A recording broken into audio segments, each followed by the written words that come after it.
Hello friends, welcome to Pandiyanadu சமையல். இன்னைக்கு நம்ம பார்க்க போற ரெசிபி என்னன்னு பாத்தீங்கன்னா ஒரு சூப்பரான கேசரி தாங்க பார்க்க போறோம்.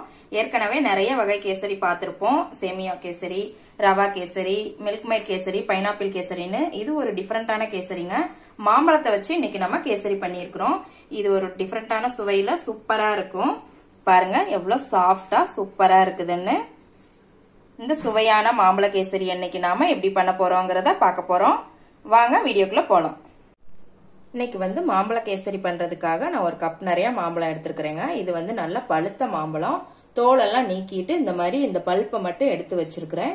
இது ஒரு கப் அளவுக்கு எடுத்திருக்கிறேன். இதே கப் அளவுக்கு தான் நம்ம ரவை எடுத்துக்க போறோம். இந்த கப் அளவு வச்சு நானும் உங்களுக்கு மெஷர்மெண்ட் சொல்றேன். நீங்க ஒரு கிளாஸோ பவுலோ எதுனாலும் நீங்க எடுத்துக்கோங்க. இதை இப்ப நம்ம ஒரு மிக்ஸி ஜார்ல போட்டு நைஸா பேஸ்ட் பண்ணி எடுத்துக்கலாம். பாருங்க நல்லா பேஸ்ட் பண்ணி எடுத்துக்கிட்டாச்சுங்க. இப்ப ஒரு கடாய் வச்சிருக்கிறேங்க கேஸ்ல. இதுல முத நம்ம முந்திரி திராட்சையை வறுத்துக்கலாம். இதுல ஒரு ஸ்பூன் நெய் விட்டுக்கோங்க. நெய் சூடானதும் முந்திரியை போட்டுக்கலாம். இது லேசா வறுத்துக்கோங்க. முந்திரி லேசா வறுபடவும் அதோட திராட்சையும் சேர்த்து போட்டுக்கோங்க.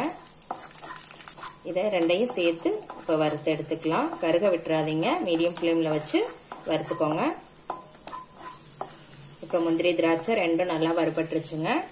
இப்ப நம்ம இதை ஒரு பிளேட்ல மாத்திடலாம். இப்ப அதே நெய்யிலேயே ரவையை போட்டு வறுத்துக்கலாம்.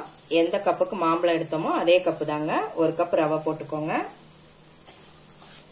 இதையும் லேசா அந்த பச்சை வாசம் போற அளவுக்கு வறுத்துக்கலாம். நீங்க ரோஸ்டட் ரவையா இருந்தாலுமே கண்டிப்பா ஒரு டைம் வறுத்துட்டு போடுங்க, அப்பதான் நல்லா இருக்கும். மாம்பழ சீசன் இப்போ உங்களுக்கு மாம்பழம் எல்லா பக்கமே நிறைய கிடைக்கும். இந்த மாம்பழ சீசன்ல இந்த மாதிரி டிஃபரெண்டா கேசரி செஞ்சு சாப்பிட்டு பாருங்க, எல்லாருக்குமே ரொம்ப பிடிக்கும்.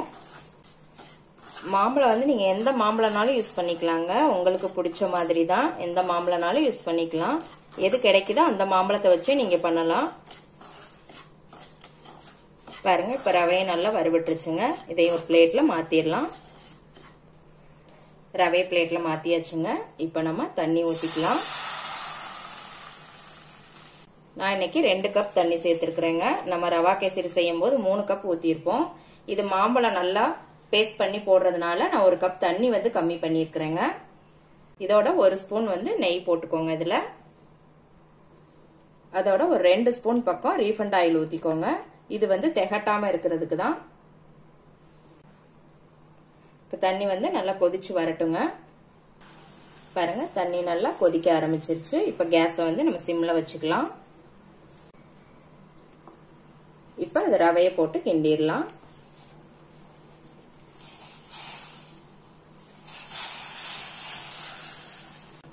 சிம்லயே வச்சுக்கோங்க, கட்டி இல்லாம கிளறிக்கோங்க. ரவை நல்லா வெந்ததுக்கு அப்புறம் நம்ம சுகர் சேர்த்துக்கலாம். பாருங்க ரவையெல்லாம் நல்லா வெந்து டைட் ஆயிடுச்சு. இந்த ஸ்டேஜில் நம்ம சுகர் சேர்த்துக்கலாம்.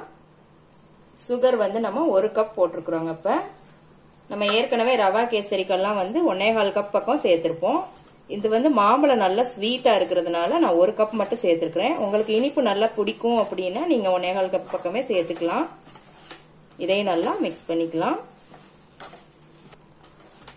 சுகர் போடவுமே கொஞ்சம் மெல்ட் ஆக ஆரம்பிக்குங்க, தண்ணியா இருக்குன்னு நினைக்க வேண்டாம்.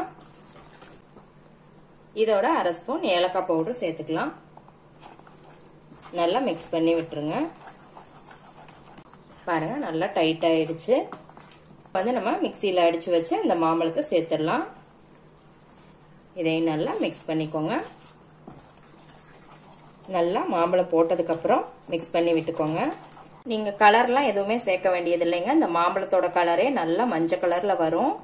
உங்களுக்கு வேணும் அப்படின்னா கலர் இன்னும் அதிகமா வேணும் அப்படின்னா நீங்க இன்னும் கொஞ்சம் எல்லோ கலர் கூட கேசரி பவுடர் சேர்த்துக்கலாம். ஆனா இந்த கலரே கரெக்டா இருக்குங்க. இப்ப இன்னும் கொஞ்சம் நெய் சேர்த்துக்கலாம். ஒரு ஸ்பூன் மட்டும். நல்லா மிக்ஸ் பண்ணி விட்டுருங்க. இதோட நம்ம வறுத்த முந்திரி திராட்சையை சேர்த்துடலாம். இதையும் நல்லா மிக்ஸ் பண்ணி விட்டுருங்க. அவ்வளவுதாங்க, சூப்பரான மாம்பழ கேசரி ரெடி ஆயிருச்சு. கண்டிப்பா ட்ரை பண்ணி பாருங்க. ஒரு டைம் ட்ரை பண்ணி பார்த்தாதான் அதோட டேஸ்ட் உங்களுக்கு எப்படி இருக்குங்கிறது தெரியும். ஒரு டைம் செஞ்சு பார்த்துட்டீங்க அப்படின்னா அடிக்கடி செய்ய ஆரம்பிச்சிருவீங்க. ஒரு சூப்பரான மாம்பழ கேசரி ரெடி ஆயிடுச்சுங்க. இப்போ நம்ம கேஸ் ஆஃப் பண்ணிடலாம். அவ்வளோதான். எப்படி இருக்குன்னு செஞ்சு பார்த்துட்டு கமெண்ட்ல போடுங்க. லைக் பண்ணுங்க, ஷேர் பண்ணுங்க, சப்ஸ்கிரைப் பண்ணுங்க. கூடவே பெல் ஐக்கான் பட்டனையும் அமுக்குங்க. மறுபடியும் வேற ஒரு ரெசிபியோட சந்திக்கலாம் ஃப்ரெண்ட்ஸ். அன்போடு சமைத்து ஆனந்தமாய் உண்டு இன்பமாய் வாழுங்கள். வாழ்க வளமுடன்.